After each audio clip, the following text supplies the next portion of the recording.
अस्सलाम वालेकुम, नमस्कार दोस्तों, राम राम, सत श्री अकाल।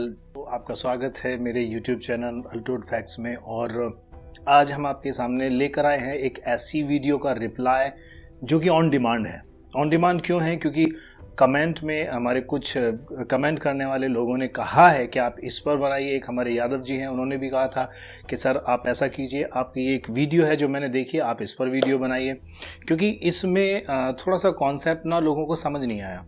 तो चलिए पहले हम सुन लेते हैं कि वो क्या कॉन्सेप्ट है। जो सुन्नी हैं और जो शिया हैं वो आपस में भिड़ते ही रहते हैं, क्योंकि उनका इतिहास जो है वो बहुत ही रक्त रंजित रहा है। अब दोस्तों, यदि हम शिया सुन्नियों की बात को लेकर के चले और यहां से हम लेकर के चले 5:32 को, जो लोग समझाते हैं आपको डायग्राम से यहां से लेके यहां तक, इंसानियत की शुरुआत से लेके इंसानियत के अंत तक, इस डायग्राम वाले संदेश से हमको क्या सीखने को मिलता है?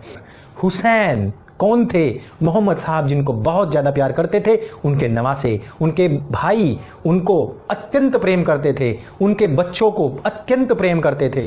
तो जो शिया वो आकर के बताते हैं, अपने मजहब की बड़ी बड़ी तकरीरें होती हैं, लोग उनको सुनते हुए रोने लग जाते हैं। दोस्तों, इतनी ज्यादा मार्मिक, हृदय विदारक उस समय की घटनाओं का वो जीवंत वर्णन करते हैं बैठ करके कि किस प्रकार से वहां छोटे छोटे बच्चों को भूख से तड़पा करके, उनको प्यास से तड़पा करके, उनको नोच नोच के उनकी गर्दनें हलाल की थी, किस प्रकार से उनको सूलियों पर चढ़ाया गया, किस प्रकार से उनको गोदा गया और किस प्रकार से उनके मानने वालों को, उनके सपोर्टर्स को तड़पा तड़पा कर मौत के घाट उतारा गया था। और दोस्तों, ये कौन कर रहा था? ये वही लोग कर रहे थे जिन्होंने ये वाला पूरा डायग्राम पढ़ रखा था, जिनको अल्लाह की तरफ से आदेश आया था कि गोया पूरी इंसानियत की हत्या हो जाएगी यदि आपने एक इंसान की भी हत्या कर दी। और सबसे खास बात कि लोग ये भी कह सकते हैं कि उन लोगों ने तो ये आयतें पढ़ी ही नहीं थी जिन्होंने कि मोहम्मद साहब के परिवार को खत्म किया। तो वो लोगों का नाम आप बता दीजिए कि जिन्होंने खलीफाओं को मारा। मोहम्मद साहब के जाने के बाद में दोस्तों, जितने भी खलीफा बने उन सब को समाप्त किया गया, सबको बहुत ही बुरी मौत मारा गया, षड्यंत्र के साथ मारा गया। यहां तक कि किसी किसी को तो नमाज पढ़ते पढ़ते पीछे से आकर के उसकी गर्दन उतार दी गई, किसी को जहर दे के मारा गया, छोटे छोटे बच्चियों और बच्चियों को तक भी नहीं बख्शा गया। क्या उन्होंने 5:32 नहीं पढ़ी थी? और जब मोहम्मद साहब के जमाने में 5:32 पढ़ के लोगों ने यह कत्लेआम मचाया, तो 1400 साढ़े 1400 साल बाद ये किसको पूछने वाले हैं? तो इसमें पहले तो ये बोलता है कि सिया सुन्नी का जो कॉन्सेप्ट है कि सिया सुन्नी है, इनका इतिहास जो है वो रक्त रंजित रहा है और इन्होंने मारकाट मचाई है और ये किया है, वो किया है। तो मैं आपको पहले बता दूं कि शिया और सुन्नी का जो कॉन्सेप्ट है वो हज़रत अली जो थे उनके बाद से वो शुरू होता है, और ये इस्लाम का कॉन्सेप्ट नहीं है। सिया और सुन्नी ये एक लोगों की अपनी सोच है, जिस वजह से वो दो पार्ट में बट गए हैं। क्योंकि अगर हम इस पर ध्यान देते हैं कि क्या शिया और सुन्नी दोनों में अगर ये सोचा जाए कि कौन सही है और कौन गलत है, तो आप कुरान के उस पहलू पर ध्यान दीजिए, आप कुरान और इस्लाम की उस हिस्ट्री पर ध्यान दीजिए कि जिस हिस्ट्री में हमारे नबी आका सल्लल्लाहु अलैहि वसल्लम भी रहे और जो जितने भी खुलफाए राशिदीन थे उस दौर में वो लोग थे। तो आपको एक चीज़ देखने को मिलेगी कि उस ज़माने में सिया सुन्नी और जितने भी अलग अलग कॉन्सेप्ट लेकर लोग बैठे हैं, उस तरह की कोई बात थी ही नहीं। सभी को मुस्लिमीन कहा गया और कुरान में भी सिया सुन्नी जैसी कोई बात आती नहीं है। वहां पर भी ए ईमान वालो, ए लोगो, ए ईमान वालो, ए इंसानों ए इंसानों, ये इंसानों वाला कॉन्सेप्ट आता है। तो ये जो बता रहा भी रक्त रंजित वाली बात है, इस पर मैं एक छोटी सी बात कहना ये चाहूंगा कि इतिहास रक्त रंजित सिर्फ इस्लाम का ही नहीं। ऐसा नहीं कि खिलाफत के चक्कर में या उस बात से लेके आपस में वो लड़े। यहाँ पर बात सिर्फ इस्लाम की नहीं है। अगर आप हिंदुस्तान के इतिहास पर नज़र डालते हैं तो यहाँ की हिस्ट्री उठा लीजिए। एक राजा, एक बड़ा राजा छोटे राजा को मार देता है, फिर उसकी ज़मीनों पर कब्जा कर लेता है। जैसे कि पृथ्वीराज चौहान और अलाउद्दीन के बीच में लड़ाई हुई थी और अलाउद्दीन ने पृथ्वीराज चौहान को बंदी भी बना लिया था, लेकिन फिर बाद में छोड़ दिया। तो आप ये देखिए कि जितने भी राजा हुआ करते थे, हिंदुस्तान की हिस्ट्री अगर आप पढ़ेंगे तो उसमें लड़ाइयों का काफ़ी जगह पर जिक्र मिलता है। तो अगर कोई आदमी उन लड़ाइयों को, राजाओं की लड़ाइयों को धर्म से अगर जोड़ता है तो आप उसे क्या कहेंगे? समझदारी या बेवकूफ़ी?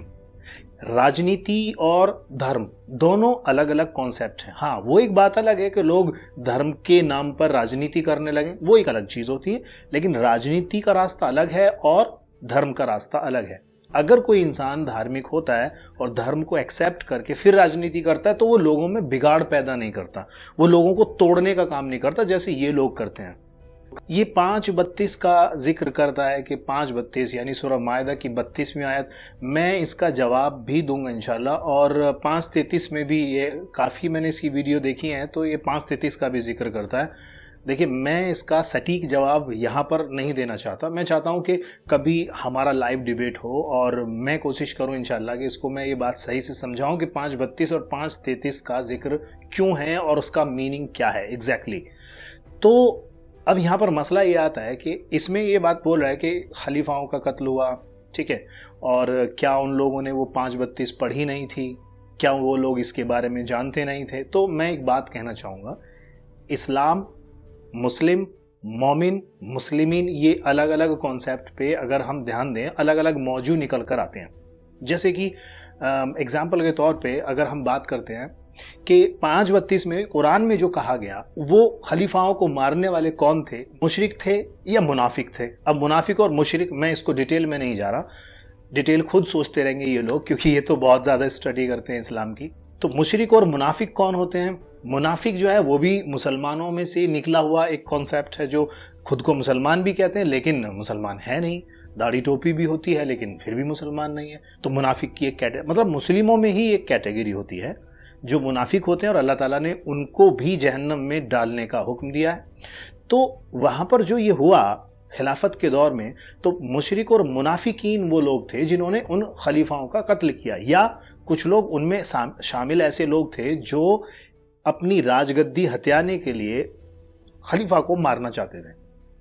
अब ये बात आती है कि क्या वो लोग जिन्होंने ये कहा कि हम मुसलमान हैं, क्या उन्होंने 5:32 नहीं पढ़ी?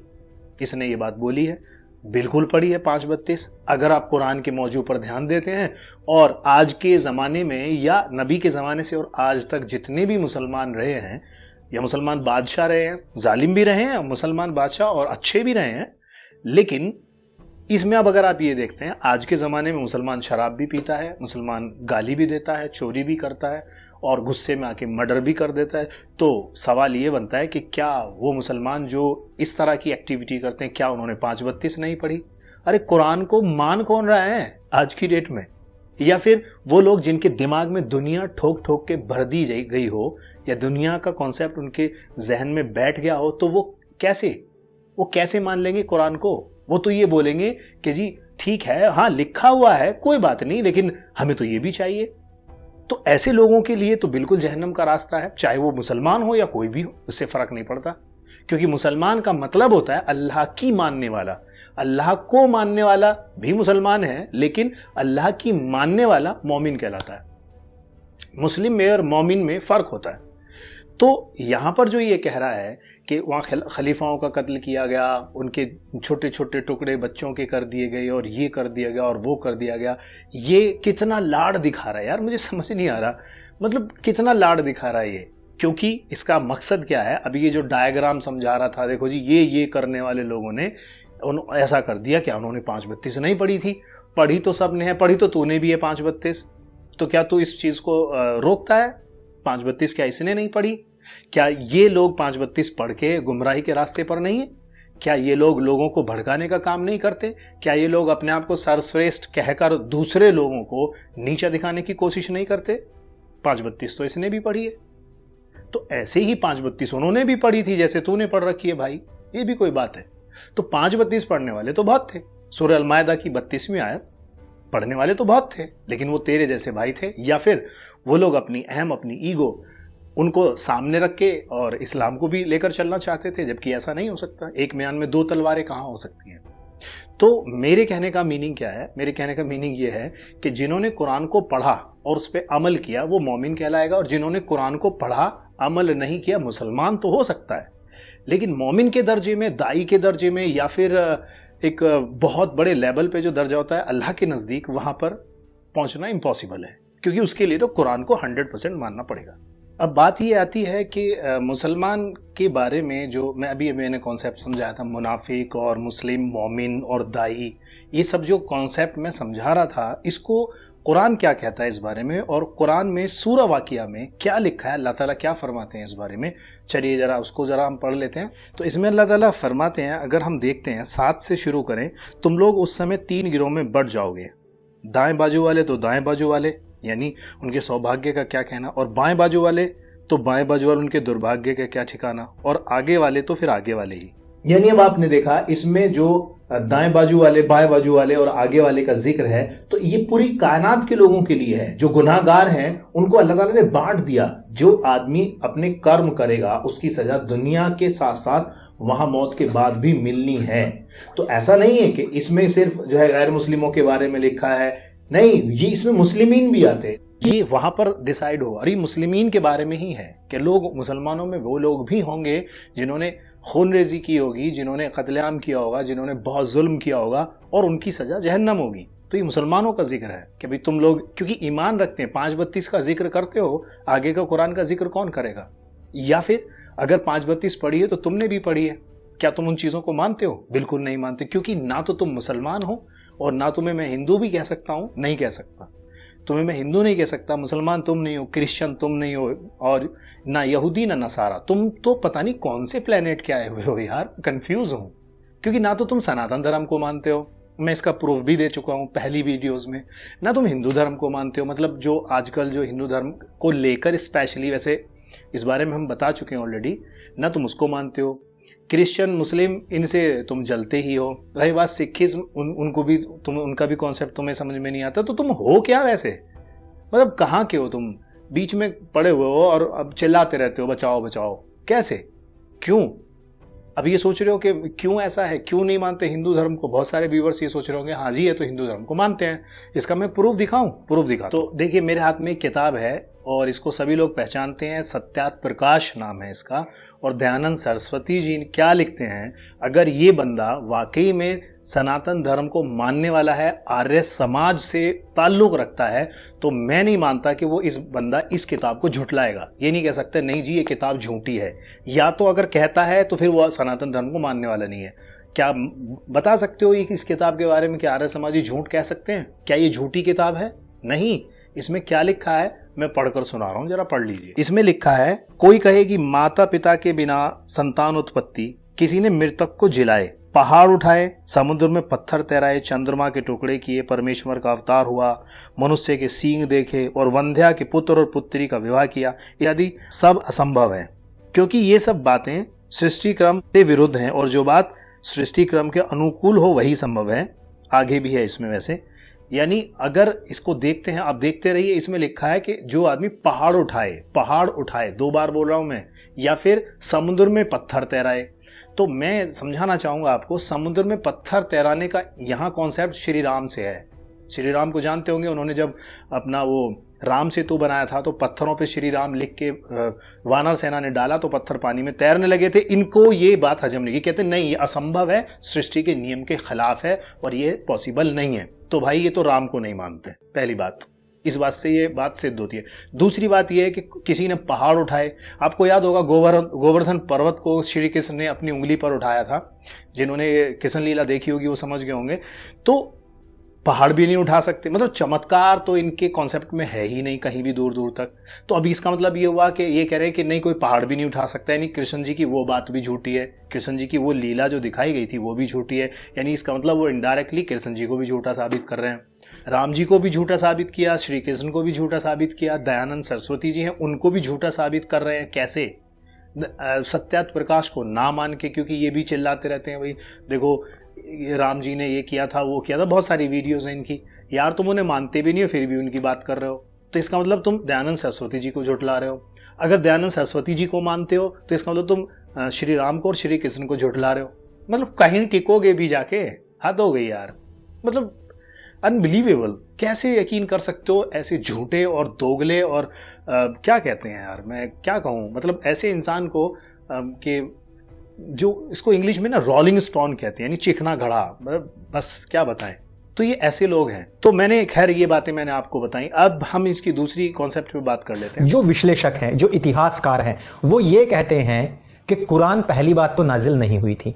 दूसरी बात, इस बात का आपको कभी कोई आंसर नहीं मिलेगा। जो जबान है ना, उसके ऊपर जिप लग जाती है, चेन बंद हो जाती है, बिल्कुल बंद, एकदम टेप लगा करके बंद हो जाती है उस समय जब हम ये बार बार पूछते हैं कि जिस 5:32 का आप जिक्र कर रहे हो वो तो कुरान की है ही नहीं, वो तो मूसा अलैहिस्सलाम की है और वो उनके समय का संदेश है, वो तो उनको प्राप्त हुआ संदेश है। और मैंने पहले बताया था कि 6666 आयतों में से सिर्फ 500 आयतें नई हैं, बाकी जितनी भी हैं वो पुरानी उठाई गई हैं। इसने कहा कि ये जो कुरान है, कुरान की जो आयतें नाजिल हुई हैं, ये तो इतिहासकार हैं बड़े बड़े, वो ये कहते हैं तो कुरान की सूरा है ही नहीं, ये तो जो है कुरान की सूरा नहीं है। कुरान में 6666 जो आयत हैं उनमें 500 आयतें ही नहीं है, बाकी की बाकी सारी पुरानी जगह से उठा ली गई हैं। और मैं भी तो यही चिल्ला रहा हूँ यार, इतने दिनों से जो मैं वीडियो बना रहा हूँ, मेरा मकसद क्या है? मैं भी तो यही बोल रहा हूँ कि कुरान जो है ना, वो पुरानी किताबों से उठाकर बनाया गया है। ये समझ में नहीं है तुम्हें बात? ये आज खुद अपने मुंह से बोल रहा है यार, अजीब पुरानी है। क्यों बोल रहा है अपने मुंह से? मूसा अलैहिस्सलाम की बात कुरान में तो ईसा इब्ने मरियम के बारे में, ईसा अलैहिस्सलाम के बारे में, वो भी पुरानी बात है। इब्राहिम अलैहिस्सलाम के बारे में, वो भी पुरानी बात है। मूसा अलैहिस्सलाम के बारे में, आदम अलैहिस्सलाम के बारे में, हूद अलैहिस्सलाम के बारे में, लूत अलैहिस्सलाम के बारे में, इतने सारे नबियों का जिक्र है, इतनी सारी पुरानी ही बातें कुरान में हैं। इस बात से क्या समझ आता है जानते हो? कि शुरू से, सृष्टि के स्टार्टिंग से लेके अब तक जो चला आ रहा है कुरान तक, वो सच है। यानी वो सब चीजें जो प्योर था वो कुरान में इकट्ठा करके लोगों को लास्ट में समझा दिया गया, क्योंकि फाइनली इन्होंने उसको बहुत ज्यादा चेंज कर दिया था। इसलिए है ये कुरान के अंदर मूसा अलैहिस्सलाम का वाकया। क्यों चेंज है मैं बता चुका हूं। पहले जो किताबें थी, तौरात, इंजील, ज़बूर, या फिर वेदों में से कोई कॉन्सेप्ट भी रहा होगा शायद, मैं नहीं जानता, लेकिन कुछ प्रमाण इसके मुझे मिले हैं। तो वो जो सब चीज़ें थी, लोगों ने अपने फायदे के लिए, लोगों को नीचा दिखाने के लिए, लोगों को छोटा करने के लिए क्या किया, उनमें बदलाव करने शुरू कर दिए। और करते करते इतना करप्ट कर दिया कि वो ईश्वरवाणी बची ही नहीं है। और जब बची नहीं है ईश्वरवाणी, तो अब क्या कर सकते हैं? उसको फिर अल्लाह ताला ने, परमेश्वर ने सबको इकट्ठा किया और कुरान लोगों के हाथ में दे दिया कि यही है वो जो शुरू से लेकर अब तक नियम बताए गए हैं। अब सोच लो, इसने खुद ही अपने मुंह से ये बात तस्लीम कर ली, अपनी बात मान ली है कि कुरान जो है वो आज का नहीं है। इससे यही तो साबित हो रहा है ना कि कुरान आज का नहीं है। और ये कहते हैं कुरान तो जी 1450 साल पुराना है। भाई, या तो तू ये कह दे कि 1450 साल पुराना है, या ये कह दे कि कुरान जो है नया है या फिर बहुत पुराना है। कहाँ टिकेगा? अगर ये बात सूरह मूसा अलैहिस्सलाम के ज़माने की है तो ये तो बहुत पुरानी बात है, 4-5 हज़ार साल पुरानी या 6 हज़ार साल पुरानी बातें रही होंगी, है ना? तो कुरान तो उसकी भी बात करता है। कुरान सारी चीज़ों का निचोड़ है, मैं ये कह रहा हूँ, और शुरू से है कुरान, ये आज से नहीं है। 1450 साल पहले से ही नहीं है कुरान। तो इसने इस बात को खुद ही प्रूव कर दिया कि कुरान जो है आज का नहीं है, मतलब नया नहीं है। इस्लाम धर्म शुरू से चलता आ रहा है। चलिए खैर, दूसरी बात। तो अगर हम ये कहें कि 5:32 तो लिखी गई, लेकिन अमल किसने किया? अमल तो उसने किया जिसने कहा कि पूरा विश्व मेरा परिवार है। अमल उसने किया जिस बच्चे ने यह कह दिया कि अहिंसा परमो धर्म। अमल उस व्यक्ति ने किया जिसने कहा कि मैं जीव की हत्या भी नहीं करूंगा, मनुष्य की तो हत्या की आप बात ही छोड़ दीजिए। हाँ, बड़ा इंटरेस्टिंग बात इसने कही है, मजा आ गया। इसने कहा कि देखो जी, उन्होंने माना नहीं है, कुरान को नहीं माना, और 5:32 पे अमल किसने किया? अमल उसने किया जिसने विश्व को अपना परिवार माना। अमल उसने किया जिसने पूरी इंसानियत को माना। अमल उसने किया जिसने जीव हत्या को बुरा माना, जिसने, और इंसान की तो बात ही छोड़िए। चलो तो आज हम जरा बता दें, मैं क्यों कह रहा था अभी थोड़ी देर पहले कि ये अपने ही धर्म को नहीं मानता, बताता हूं।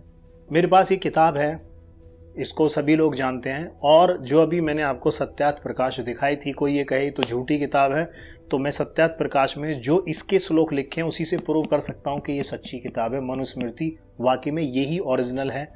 और इसमें क्या लिखा है, ये अभी बोल रहा था कि जीव हत्या तो बहुत, मतलब मनुष्य के बारे में तो छोड़ ही दें, जीव हत्या पर भी ऐतराज किया।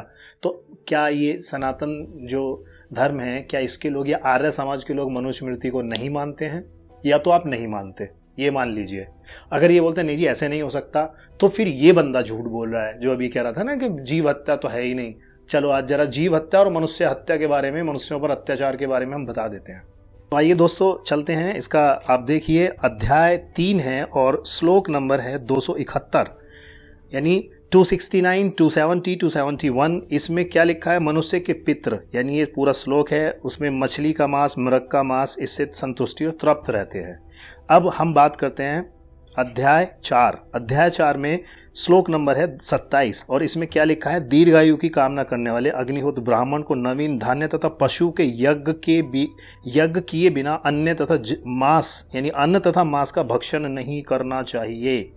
अब आते हैं अध्याय 5 और अध्याय 5 में श्लोक नंबर है 7, जिसमें कहा गया कि तिल चावल मिलाकर पकाया दूध, अर्थात तिल चावल की खीर, गाढ़ा किया दूध अर्थात रबड़ी, और मतलब आगे ये दे रखा है पूरा। इसके अतिरिक्त मांस, हवन के प्रोडाश भी बिना बलि दिए नहीं खाने चाहिए। आगे चलते हैं, आगे भी इसी में अध्याय 5 में अगला श्लोक भी इसमें इसी के बारे में दिया हुआ है कि किस तरह आप मांस खा सकते हो, जिसमें पाठीन, रोहित, मछली प्रकार ये सब दिया हुआ है। मछलियों को खाना निषेध नहीं है इसमें। और अब हम चलते हैं अध्याय 8।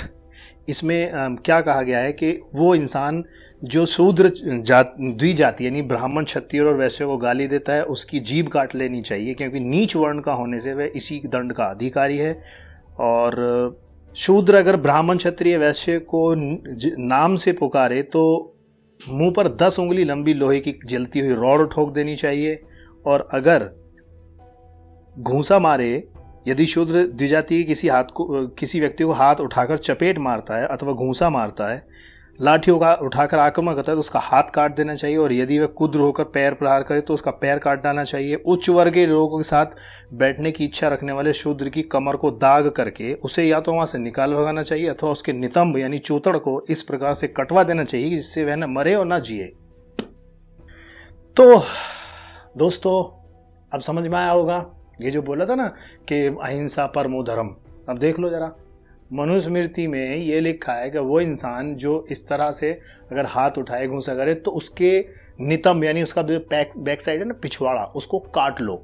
मतलब यार फिर तो वही वाली बात हो जाएगी कि कहां से सांस लें और कहां से पा दें। समझ रहे हो ना? यानी डायलॉग था सांस कहां से ले और सही सोच रहे हो। तो मतलब ये तो छेद एक्स्ट्रा कर देंगे यार, हद हो गई। मतलब किसी को कोई आदमी कैसे, और कील ठोकने का जिक्र है। क्या शूद्र जाति के लोग इंसान नहीं है? क्या वो जानवर से भी ज्यादा बदतर हैं, जिनके बारे में इस तरह से ये कह सकते हैं?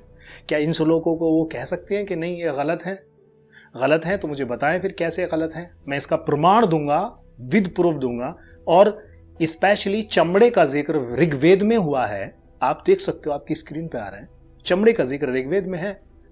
तो कैसे कह सकते हो? चमड़ा क्या पेड़ पर लगता है? चमड़े की कोई नीचे खान है कि गड्ढा खोदा, चमड़ा निकाल लिया? चमड़ा जानवर से आता है। चमड़े की खाल को पहन के वनवास को चले जाना मनुस्मृति में जिक्र है और इसका जिक्र वेदों में भी आता है। तो मैं क्या कहना चाह रहा हूं कि ये जो कहता है प्योर कोरा 100% झूठ होता है। तो ऐसे लोगों से बचें। जैसे घरों के सामने लिखा रहता है ना, बिवेयर ऑफ डॉग्स, समझ रहे हो ना, कुत्तों से सावधान। मैं भी यही बोलूंगा, बिवेयर ऑफ, समझ जाइए, यानी सावधान रहिए, क्योंकि ये आपको छल रहे हैं, इसके अलावा कुछ नहीं कर रहे हैं। अपनी पूंजी बना रहे हैं, नोट छाप रहे हैं, आपको मूर्ख बनाया जा रहा है, आपके बच्चों के भविष्य से के साथ खिलवाड़ किया जा रहा है। हाँ, ये बात जरूर है कि अगर आपको कोई दिक्कत है, आप अपने धर्म ग्रंथ की किताबों को पढ़िए, नॉलेज ग्रहण कीजिए और कोशिश कीजिए कि अच्छे रास्ते पर हम चलें। तो इसकी सारी की सारी कोरी बातें झूठी हैं, इसमें कोई भी सच नहीं है। तो मेरी बात आपको समझ आई होगी कि साथ मैं इजाजत चाहता हूं। शुक्रिया, अस्सलाम वालेकुम, जय हिंद।